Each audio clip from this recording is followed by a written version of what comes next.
कुछ और खबरें हैं। एक खबर तो मैं आपको सुना दूं कि बड़े डींगे मारी थी इसहाक डार ने, बड़ी बड़ी बातें की थी इसहाक डार ने। नवाज शरीफ ने वहां से कमान से तीर छोड़ा था, सरकारी जहाज के ऊपर बैठा के एयरफोर्स वन के ऊपर इसहाक डार को पाकिस्तान पहुंचाया गया वजीर आजम के तैयारे पे, और उसके बाद आकर जी डार से डॉलर डर गया। अहमद मीर ने जमीन आसमान के कलाबे मिला दिया। मुनाफिक आदमी मैं बात ही नहीं करता, उसने कलाबे मिला दिए। ये साफी ये कह रहा है, वो सियासतदान ये कह रहा है, कोई कुछ कह रहा है, कुछ कह रहा है।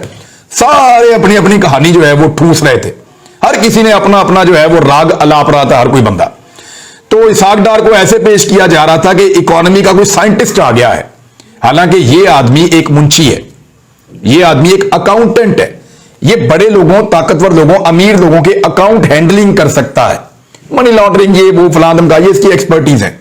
इसको मईशत का क्या पता, इसने तो मईशत पड़ी ही नहीं हुई। उस बंदे को उठा के मुल्क का वजीर खजाना बार बार बनाया और उसने हर दफा पाकिस्तान का भट्टा बिठाया, और इस मरतबा उसको फिर बना दिया। अब वो दावे कर रहा था कि डॉलर आएगा 200 से नीचे, अपने दावे से भाग गया जनाब। डॉलर 200 से नीचे अब नहीं आ सकता, ये इसहाक डार का अपना स्टेटमेंट है। इससे पहले सारों ने जमीन आसमान के कलाबे मिलाए हुए थे। मरियम नवाज इसहाक डार को शाबाश किस बात पे दे रही है कि इमरान खान $125 फी बैरल के ऊपर जो पेट्रोल 145 रुपए में बेच रहा था, इसहाक डार को शाबाश दी गई है कि तुम उससे 40% कम पे पेट्रोल लेकर आलमी मंडी से $75 का लेकर, यानी इमरान खान ले रहा था $125 का और तुम $75 का लेकर बेच रहे हो कितने का, 145 का नहीं, 225 से ऊपर का। तो शाबाश दे रही है भाई। फिटे मुंह इस तरह की सोच के ऊपर और इस तरह की ज़हनियत के ऊपर।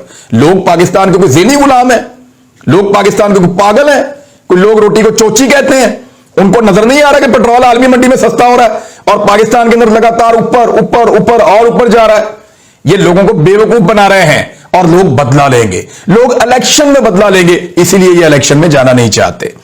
थोड़े दिन पहले डार साहब ने बड़ी डींग मारी थी, अमेरिका को बता दिया है कि हम रशिया से पेट्रोल लेंगे और रशिया में पेट्रोल देगा। उसका भी मैं अभी पोल खोल देता हूं, पूरा का पूरा जो इनके साथ किया है रशिया ने, और रशिया ने इनको उड़ा कर रख दिया है। रशिया ने पाकिस्तान को आगाह कर दिया है कि हमने आपको नहीं देना सस्ता पेट्रोल जो आप मांग रहे थे। रूस ने रियायती नर्क पर खाम तेल फराहम करने से पाकिस्तान से माजरत कर ली है। इमरान खान को वो 40% तक रियायत दे रहे थे। उस दौर में इन्होंने क्या झूठ बोला, पाकिस्तान में तो वो रिफाइनरी नहीं है जो रशिया के तेल को रिफाइन करे, पाकिस्तान में तो ये नहीं हो सकता, वो नहीं हो सकता। फिर डार ने कहा कि नहीं नहीं हम तो रशिया का तेल लेंगे, तो फिर रिफाइनरी क्या रातों रात बन गई। ये सब झूठ था, प्रोपेगेंडा था। अब यू टर्न ले रहे थे कि हम रशिया से तेल लेंगे। रशिया से तेल लेने के लिए अमेरिका को बता नहीं दिया, उनसे इजाजत मांगी। अमेरिका ने एक फॉर्मूला बनाकर दिया कि इस फॉर्मूला के तहत आप रशिया से तेल ले सकते हैं। रशिया ने उस फॉर्मूला को मुस्तरद कर दिया। अब सुने रशिया क्या क्या रहा है। रूस ने पाकिस्तान को खाम तेल की दरामद पर 30 से 40% तक रियायत देने से माजरत कर ली है। पाकिस्तानी वफद ने मास्को में मुज़ाकरात के दौरान, और यह जंग अखबार से पढ़ के सुना रहा हूं, एमीन आप समझिएगा किसी और अखबार से, इसहाक डार के अपने घर का अखबार है, खुद बैठकर लिखते हैं और छापते हैं।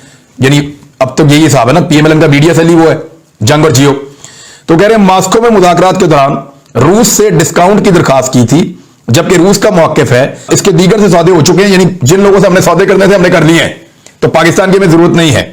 और फिर उन्होंने फारिग करवा दिया। मुसद्दिक मलिक ने बातचीत की थी, क़यादत की थी।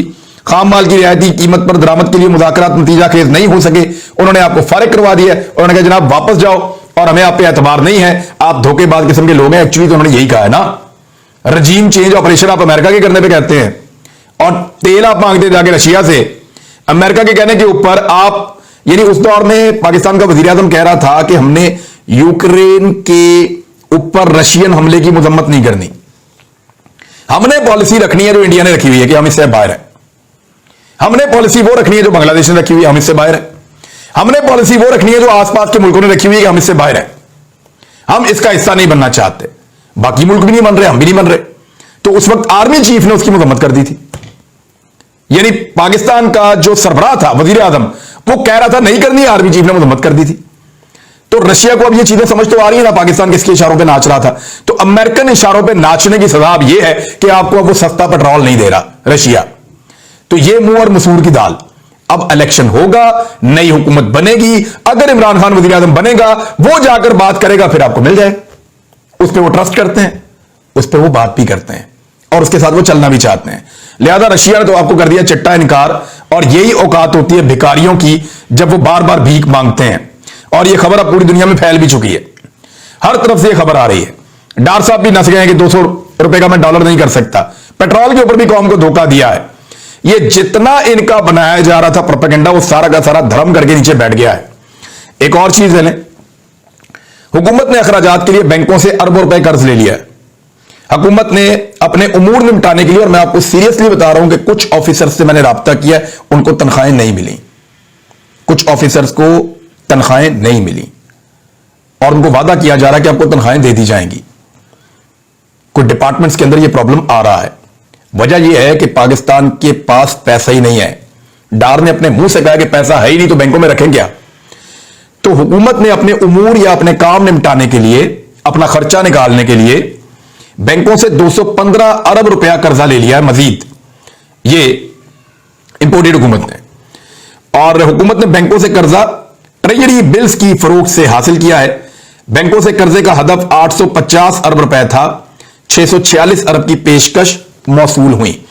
अब ये बैंकों से कर्जा ले रहे हैं, ये पैसा भी पाकिस्तान की कौम के ऊपर चढ़ेगा। और बाकी जो आलमी सतह पे ये कोशिश कर रहे हैं, यानी चाइना से बात कर रहे हैं, बाकी लोगों से बात कर रहे हैं, तो ये सारा कुछ इनके खाते में पड़ जाएगा। उधर परवेज अली साहब ने मुलाकात की इमरान खान साहब से। मुलाकात के बाद जो उनका स्टेटमेंट है वो मैं आपको पहले बता देता हूं ताकि चीजें जो है वो क्लियर हो जाए। परवेज अली साहब ने इमरान खान साहब से मुलाकात की और मुलाकात के बाद वो पहुंच गए इस्लामाबाद। मुलाकात के बाद जो उन्होंने कहा है वो ये कहा है कि इमरान खान साहब की अमानत है ये जो पंजाब की हुकूमत है, और जब वो कहेंगे हम तहरील कर देंगे, हम बिल्कुल ताखीर नहीं करेंगे, वफादार लोग हैं, इमरान खान का साथ देंगे। मेरे ख्याल में एस्टैब्लिशमेंट का जो पैगाम बड़ा क्लियर हो चुका है कि अब वो इंपोर्टेड हुकूमत का साथ देने की पोजीशन में नहीं है। मैं इस वक्त की बात कर रहा हूं, ये ना हो कल को आप मुझे कहेंगे ये तो सारे फिर रल गए, ये सिविलियन बालादस्ती फिर किधर गई, ये किधर से फिर सारे कूद के आ गए बीच में, ये दोबारा वही जंग शुरू हो गई। ये दोबारा हो भी सकती है, ये पता कोई नहीं है। नवाज शरीफ साहब के पास एक जादू की छड़ी है, वो वहां से घुमाते हैं लंदन से बैठ के, कुछ चाबी है उनके पास, वो चाबी देते हैं, यहां पे खिलौने चलना शुरू हो जाते हैं पाकिस्तान में। तो ये मैं अब तक की बात आपको बता रहा हूं कि अब तक इनको इनकार कर दिया गया है, इनको साफ कह दिया गया है और बड़ा क्लियरली मैसेज दे दिया गया है कि जनाब अगर आपने जो भी चीज तय करनी है वो पॉलिटिकली करनी है और आपस में करनी है, हमारा इससे कोई ताल्लुक नहीं है, हम इन चीजों में अब नहीं पढ़ना चाहते। पाकिस्तान के इदारे बहुत बदनाम हो चुके हैं, पाकिस्तान की एस्टेब्लिशमेंट जो है वो अवाम के साथ मजीद नहीं लड़ना चाहती। लिहाजा इमरान खान के साथ बात करें और आप उनके साथ तय कर लें कि आपने इलेक्शन कब करवाना है। अदरवाइज अगर वो अपनी दोनों असेंबलियां तहरील कर देते हैं तो इनका आईनी और कानूनी हक है, इसके ऊपर जबरदस्ती हम नहीं रोकेंगे। और ना अब एस्टेब्लिशमेंट मदद करने जा रही है एमपीएस को तोड़ने के लिए आसिफ अली जरदारी की या शहबाज शरीफ की या हमजा शहबाज की, वो मदद भी नहीं कर रहे नून लीग की और पीपल्स पार्टी की। फिलहाल अब तक की बात कर रहा हूं मैं, आपको ये नहीं पता कि रातों रात कोई जादू हो जाए और फिर सारा जादू वैसे ही चल जाए और एस्टेब्लिशमेंट बीच में कूद पड़े और जनरल बाजुआ वाला रोल दोबारा शुरू हो जाए और सारा का सारा गेम फिर उलट जाए। हो भी सकता है, लेकिन जब होगा तो हम आपको रिपोर्ट करेंगे। फिलहाल यह कहा गया है कि हम इसका हिस्सा नहीं बनना चाहते, लिहाजा आप लोग आपस में नेगोशिएशन कर लें। इमरान खान साहब ने जो टाइम दिया है वो तकरीबन अब 2 हफ्ते का टाइम और देंगे, मैक्सिमम वो 2 हफ्ते का टाइम देंगे। और इसकी एक वजह है वो मैं आपको बता देता हूं, क्योंकि 90 दिन के लिए निगरान हुकूमत बननी है और इमरान खान साहब चाहते हैं कि इलेक्शन आ जाएं रमजान मुबारक से पहले, चाहे पंजाब और केपी के आए तो चाहे पूरे पाकिस्तान के आए। अब ये जो 2 हफ्ते हैं इसके अंदर वफाकी हुकूमत ने तय करना है कि वो पीटीआई के साथ बैठ के बात कर ले और इमरान खान को कायल कर ले कि जी हम चलें रमजान से पहले नहीं रमजान के बाद इलेक्शन करवा देते हैं। वैसे जो पहली उनकी तरफ से ऑप्शन है वो ये है, क्योंकि राणा सनाउल्लाह भी कह रहे हैं कि बात करना चाह रहे हैं, बाकी सब भी कह रहे हैं कि हम बात करना चाह रहे हैं, तो जो पहला उनकी जानिब से ऑप्शन है वो ऑप्शन ये है कि बजट के बाद हम अपनी हुकूमत खत्म कर देते हैं, बजट देने के बाद, और उसके बाद पाकिस्तान आम इंतखाबात की तरफ चला जाएगा। यानी सितंबर या अक्टूबर में हम इंतखाबात करवा देते हैं, हमें बजट देने दिया जाए, हम जून में हुकूमत खत्म कर देंगे, जुलाई अगस्त और सितंबर 3 महीने के बाद फिर इलेक्शन हो जाएंगे, सितंबर के एंड में या अक्टूबर के शुरू में, जैसे भी आप चाहें इलेक्शन इस तरह हो सकते हैं, यह कहा जा रहा है। लेकिन अगर उस वक्त फिर पाकिस्तान में सैलाब आ गया, क्योंकि मौसमियाती तब्दीलियां तो बहुत ज्यादा हो रही हैं, तो this is the right time कि पाकिस्तान में इलेक्शन होना चाहिए। अब इमरान खान साहब ने, उनकी ख्वाहिश है कि रमजान से पहले इलेक्शन हो, तो उनको मैक्सिमम यह मनाया जा सकता है कि छोटी ईद से बड़ी ईद के दरमियान इलेक्शन करवा लिया जाए और बजट जो है वो नई हुकूमत आकर पेश करे। इसके ऊपर गालिबन इमरान खान साहब मान सकते हैं कि नई हुकूमत को 1 महीने का वक्त मिले, यानी अप्रैल के एंड में अगर इलेक्शन होते हैं, मई में हुकूमत बनती है, उनको 1 महीने का वक्त मिलता है, वो आकर जून में बजट पेश करते हैं और फिर पाकिस्तान को एक नई हुकूमत चलाती है। इसके ऊपर तो इमरान खान साहब मान सकते हैं। लेकिन अगर कोई ये कहे कि ये टाइम पूरा करें और ऐसे करके जाए, तो फिर इमरान खान साहब असेंबलियां तहलील कर देंगे। इस वक्त तक की जो सिचुएशन है, अब तक की सूरत हाल में एस्टेब्लिशमेंट इस गंदे खेल का हिस्सा बनना नहीं चाह रही। हो सकता है उनको घसीट के इस खेल में लाया जाए, उसके लिए कोशिशें भी की जा रही हैं। यानी मैंने आपको बताया था कि एक प्लान किया गया है, लेकिन बर वक्त वो प्लान क्योंकि लीक हो गया, बहुत सारी जगह पे इंफॉर्मेशन चली गई और बहुत सारे लोगों ने उसको बेनकाब कर दिया, तो उसको एग्जीक्यूट करना थोड़ा मुश्किल हो जाता है। तो प्लान को टाइमली लीक करने वालों का बहुत शुक्रिया, पहले बताने वालों का बहुत शुक्रिया कि हमें इस्तेमाल किया जा रहा है और कोशिश की जा रही है कि हमारे जरिए से गिरफ्तारियां करवाई जाए और जब गिरफ्तारियां हो जाएं तो उनको फौज के खाते में डाल दिया जाए और फिर आम आदमी जब फौज के साथ गिला और शिकवा करे तो फिर पाकिस्तान तहरीक इंसाफ को और नई फौजी क़यादत को लड़वाने की कोशिश की जाए। वैसे अगर जेन्युइनली कोई गिरफ्तारियां करना चाहे और इन्वॉल्व हो जाए पाकिस्तान की एस्टेब्लिशमेंट, तो फिर तो लड़ने में कोई हर्ज नहीं है। वो तो जनरल बाजवा साहब जब इन्वॉल्व हो गए थे तो एक लड़ाई चल रही थी पाकिस्तान में, लेकिन अब अगर दोबारा इन्वॉल्वमेंट नहीं होती तो लड़ाई करवाने की कोशिश की जाएगी।